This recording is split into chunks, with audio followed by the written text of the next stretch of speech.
Hola, hola, hola, buenas tardes, mis queridos hermanos. Ante todo tengo que pedirles una gran disculpa porque no había publicado más y tengo que hacer una reflexión sobre la segunda parte del Evangelio de Lucas. En este caso vamos a ver la, el Evangelio de Lucas, capítulo 15, capítulo Eh, un momentito. Exactamente. En este caso vamos a ver el Evangelio de Lucas, eh, el capítulo 15 del 25, del versículo 25 al versículo 32. Yo tengo que decirles verdaderamente que, bueno, la vorágine del mundo me envolvió y el trabajo, etcétera, me alejó de Dios. O sea, la vida me alejó un poco de Dios y ahora, bueno, pues estoy eh, como hijo rebelde pagando las consecuencias. Es decir, Dios me ha puesto a una prueba muy dura y yo sé que es para llamarme, para que yo vuelva a Él. Yo voy a cumplir 65 años y desde el mes de marzo, bueno, pues no tengo trabajo. Y esa es la prueba que me está poniendo Dios. Y lo sé. Pero confío, tengo fe. Tengo fe en Dios y sé que Dios es el dueño de todo. Para Dios no hay nada imposible. Y Dios me está haciendo pasar por esta prueba porque el Espíritu de Dios, Cristo, nos anhela con mucho celo y quiere que estemos cerca de Él. Dios Padre, Jesucristo, el Espíritu Santo, quiere que estemos cerca de Él. Vamos a buscar el capítulo Lucas, el capítulo 15 del 25 al 32, que es la otra parte de la parábola del Hijo Pródigo, que les voy a explicar. O sea, voy a tratar de que el Espíritu Santo me use en esto que quiero transmitirle. Vamos a orar. Bendito Padre Celestial, alabado sea tu nombre por los siglos de los siglos, mi Dios. Gracias por tu infinito amor, por tu infinita misericordia, por darnos un día más de vida, Señor. Porque mientras haya vida, hay esperanza. Hay esperanza para nuestra salvación y para la vida eterna. Sabemos que la vida en la tierra es efímera, pero tenemos que hallar a Dios mientras pueda ser hallado. Mientras tú nos des aliento de vida todos los días, tenemos que buscar a Dios. Gracias te damos, Señor, por tener el pan nuestro de cada día, un techo donde cobijarnos y el alimento necesario para alimentarnos y darnos fuerzas. Sabemos que toda la fuerza proviene de ti, porque no solo de pan vive el hombre, Señor, sino de la voz de tu espíritu en nuestro corazón, la voz de tu palabra, la fuerza del espíritu que levantó a Cristo de los muertos, es quien nos fortalece. Bendice a los hermanos que van a ver esto. Bendíceme, Señor, y úsame. Y haz que este video no se pueda interrumpir con nada, mi Señor.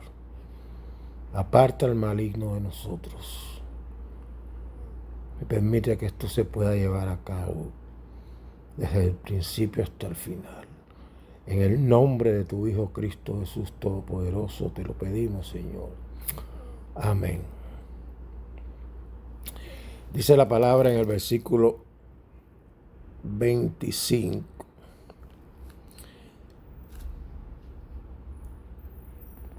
Y su hijo mayor estaba en el campo cuando vino y llegó cerca de la casa y oyó la música y las danzas. Y llamando a uno de los criados, le preguntó, ¿qué era aquello? Él le dijo, tu hermano ha venido y tu padre ha hecho matar el becerro gordo por haberle recibido bueno y sano. Y entonces se enojó y no quería entrar. Salió por tanto su padre y le rogaba que entrase. Mas él respondiendo dijo al padre, he aquí, tantos años te sirvo, no habiéndote desobedecido en nada, o sea, no habiéndote desobedecido jamás, y nunca me has dado ni un cabrito para gozarme con mis amigos. Pero cuando vino tu hijo, que ha consumido los bienes con rameras, has hecho matar para él el becerro gordo. Él entonces le dijo, hijo, siempre estás conmigo y todas mis cosas son tuyas.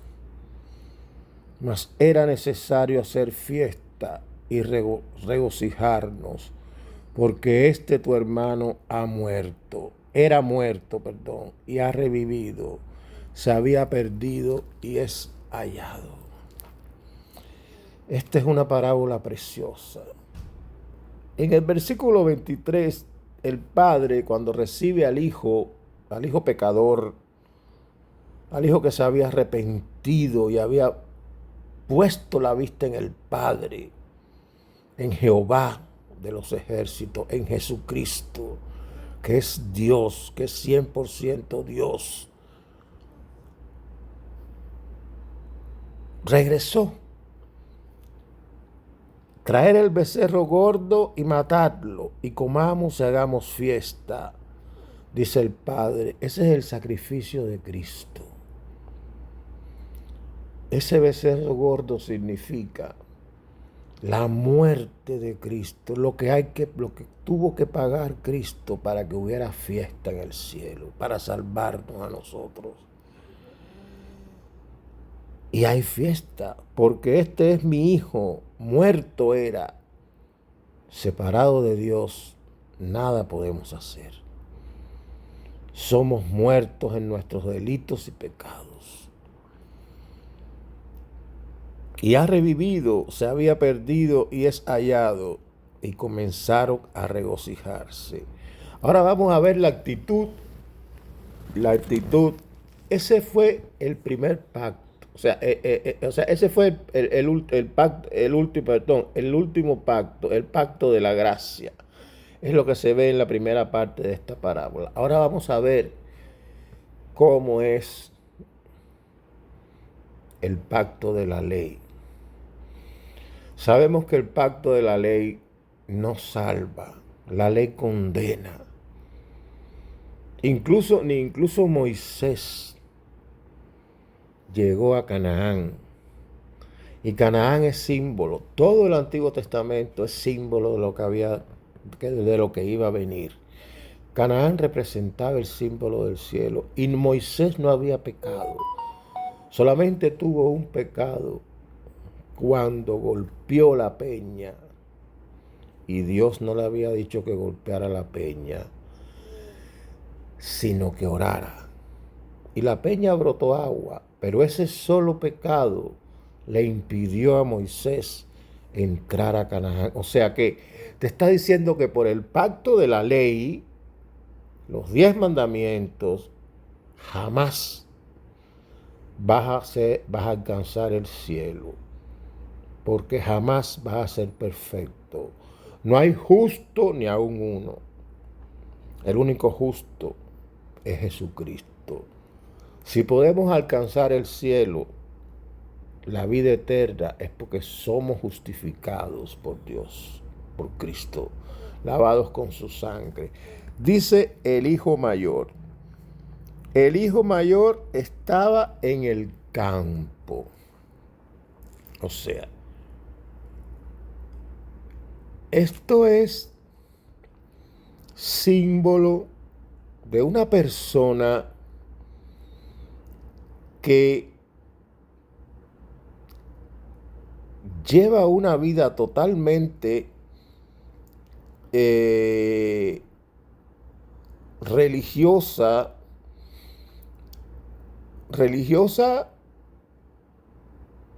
pero humanamente, ¿no? Estaba siempre en el campo, es decir, una persona que por sus méritos, aunque se pase la vida dentro de la iglesia, una persona que por sus méritos cree que puede alcanzar el cielo.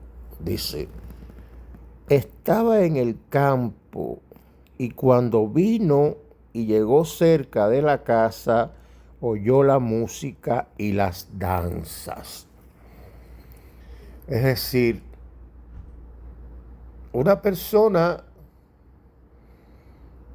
religiosa que cree que la salvación es por sus obras y no por la gracia de Dios, llega y encuentra gozo en la casa del Padre, porque hay gozo en el cielo. Cuando un pecador se arrepiente, encuentra gozo, música y alegría y danza. Y eso le molesta porque su hermano era un pecador que disipaba su vida con rameras. Eso le molesta. Y dice, eso es la gente que sigue el pacto de la ley. Es decir, yo tengo méritos y me merezco esto, esto y esto y esto y esto. Tú no tienes mérito y no te mereces nada. El Evangelio de Lucas está precioso y yo se los voy a decir desde el primer capítulo. Yo les voy a hablar del Evangelio de Lucas, se los prometo. Dice, y llamando a uno de los criados le preguntó, ¿qué era aquello? Es decir, el hijo mayor no se atrevió a llevar al padre. Es decir, cree que hay un intercesor entre él y el Padre. Cree que hay un mediador entre Dios y él. Cuando sencillamente tenemos acceso directo al Padre por medio de Jesucristo. No necesitamos intercesores, no existen intercesores.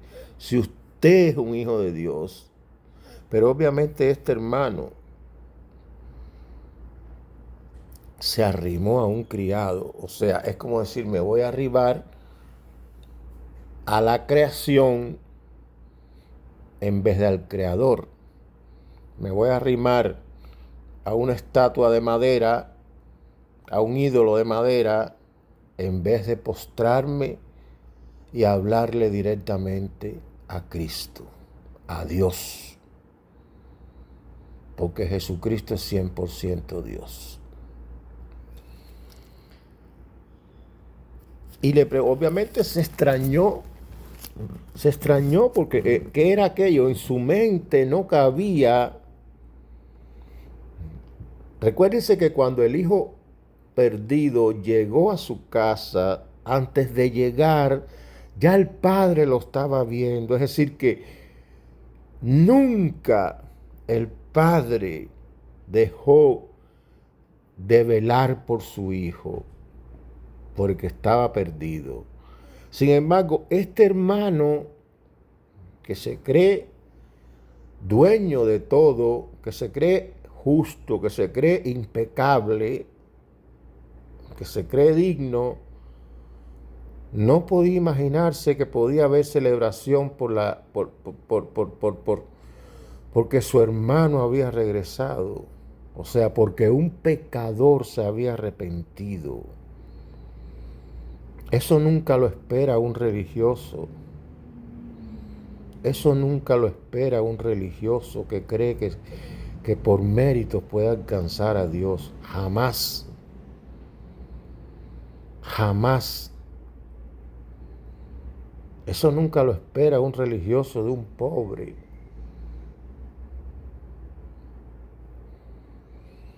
De un desamparado. Pero si ese desamparado, ese pobre, es hijo de Dios, es más rico que ese que lo desprecia. Es más rico que ese que lo desprecia. Y eso es lo que hizo el hijo mayor. Vamos a ver. Él le dijo, o sea, el criado le dijo, tu hermano ha venido y tu padre ha hecho matar el becerro gordo por haberle recibido bueno y sano. Es decir, su padre se había agradado porque su hijo menor se había salvado. Porque tu hijo ha hecho matar el becerro gordo por haberle recibido bueno y sano, porque se había salvado. Eso es símbolo de la salvación eterna. Porque recibimos la salvación eterna, incondicional, aún incluso desde el vientre de nuestra madre. Los que tienen fe. Vamos a ver el Evangelio de Lucas, se los prometo, desde el capítulo 1, para que vean qué cosa más preciosa de la gracia de Dios. Dice, ¿y qué hizo el hijo mayor? Se enojó y no quería entrar. O sea,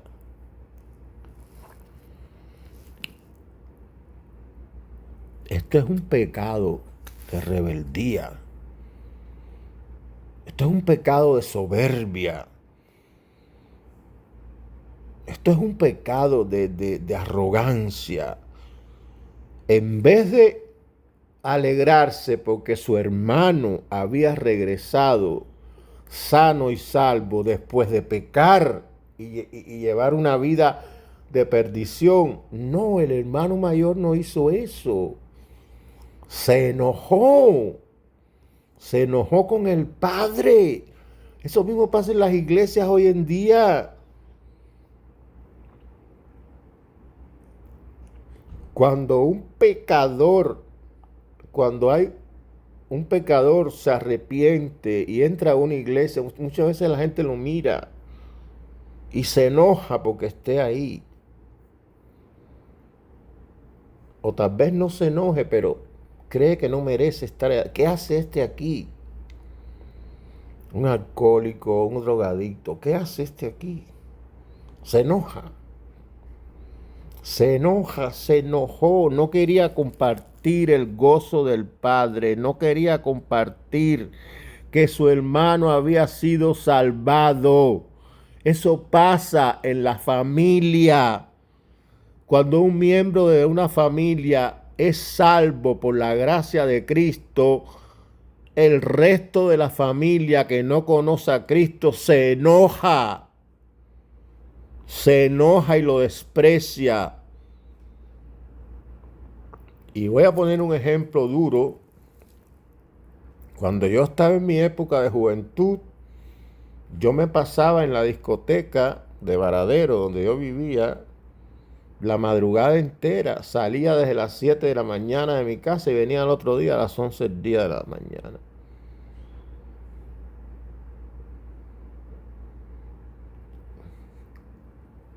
Y mi mamá no se preocupaba por eso, estaba contenta, no, no, mi hermano iba conmigo, no.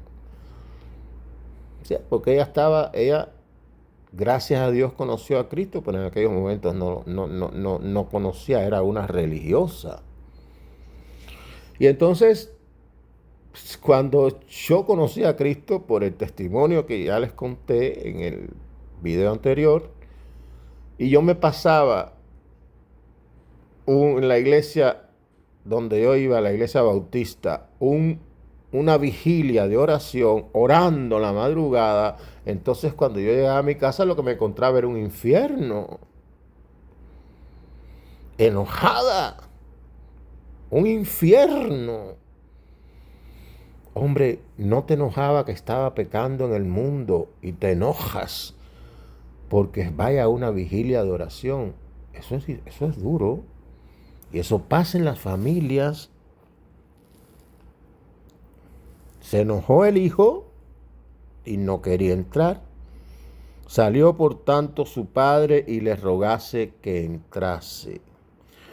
El hijo estaba juzgando, el hijo mayor estaba juzgando al menor, juzgándolo. No se merece esa fiesta, no se merece ese becerro, no se merece que haya gozo aquí, porque no estaba pensando en el cielo, estaba pensando en la vida terrenal, en la religión, en el esfuerzo humano por alcanzar a Dios, sin darse cuenta de que Dios ya había bajado, ya ha bajado en Jesucristo. Y su padre le rogaba que entrase. Eso es lo que quiere Dios con todos, que entremos en la gloria de Dios, que entremos en el sacrificio de Cristo, que comamos la sangre y la carne de Cristo.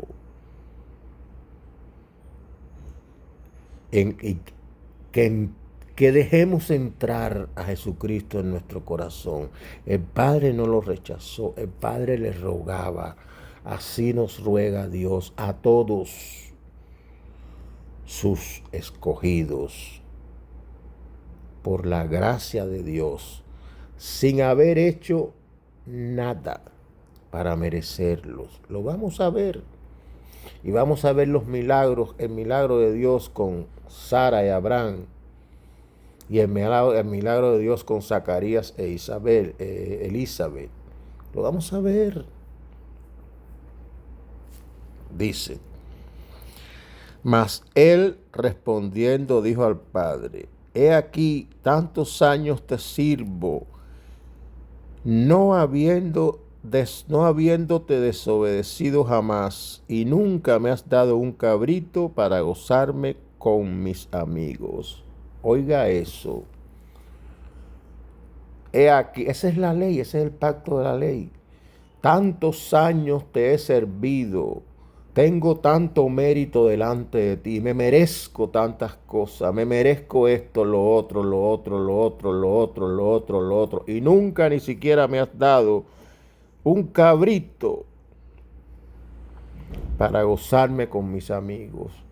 Me merezco, me merezco, me merezco, porque he hecho esto y esto y esto y esto. ¿Quién dijo que la salvación es así? La salvación es exclusivamente por medio de la fe. Por medio de la fe. Y la fe es don de Dios. Es un regalo que Dios da. No por obras, la salvación no es por obras, para que nadie se gloríe.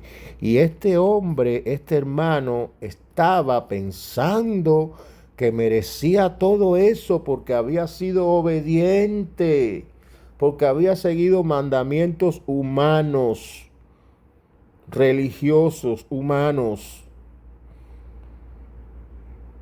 Como dice Zacarías, este pueblo me honra de labios, pero su corazón está lejos de mí, porque lo único que hacen es seguir mandamientos humanos. Con otras palabras, pero lo dice así, el libro de Isaías.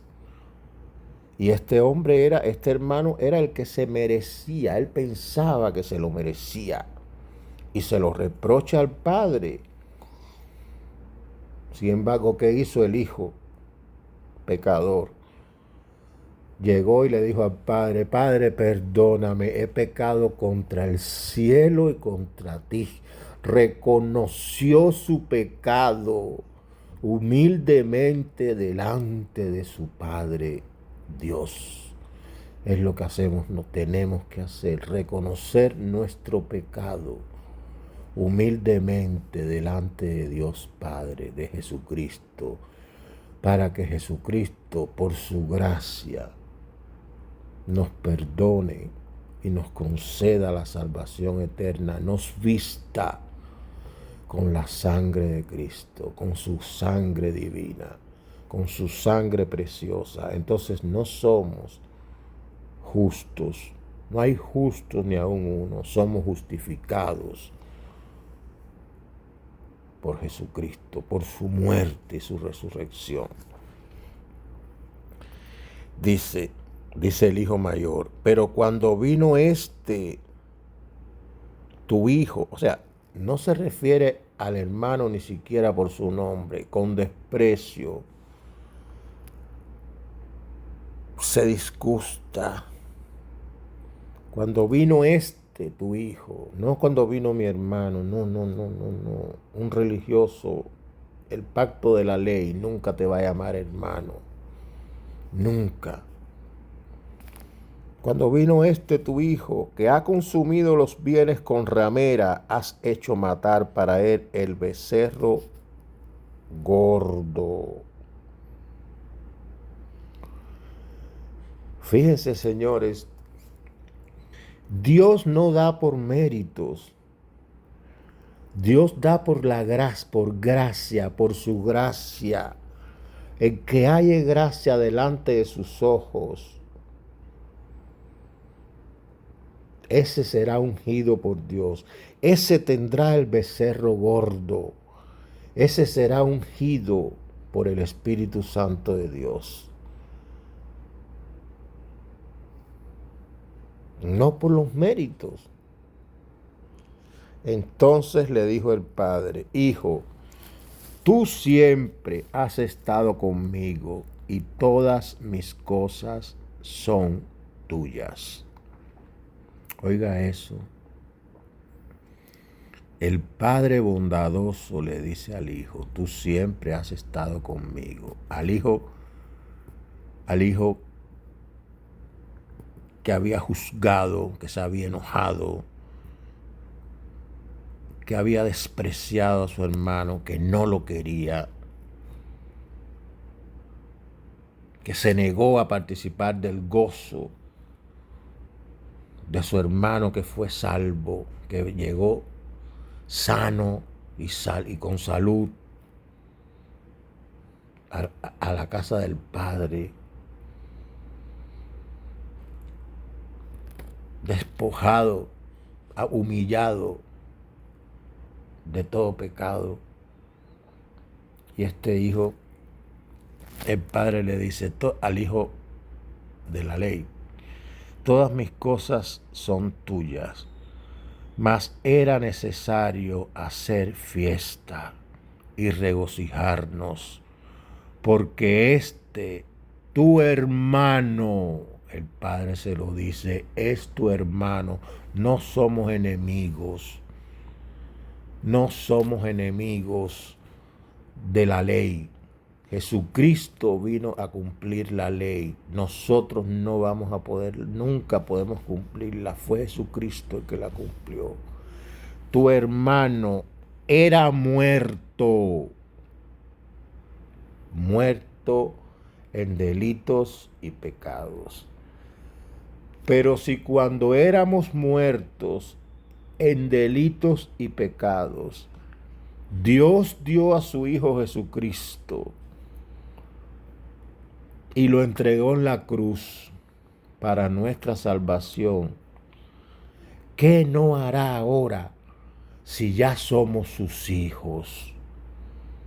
Que ya nos ha salvado. ¿Qué no hará ahora por nosotros? Dios es el dueño de todo.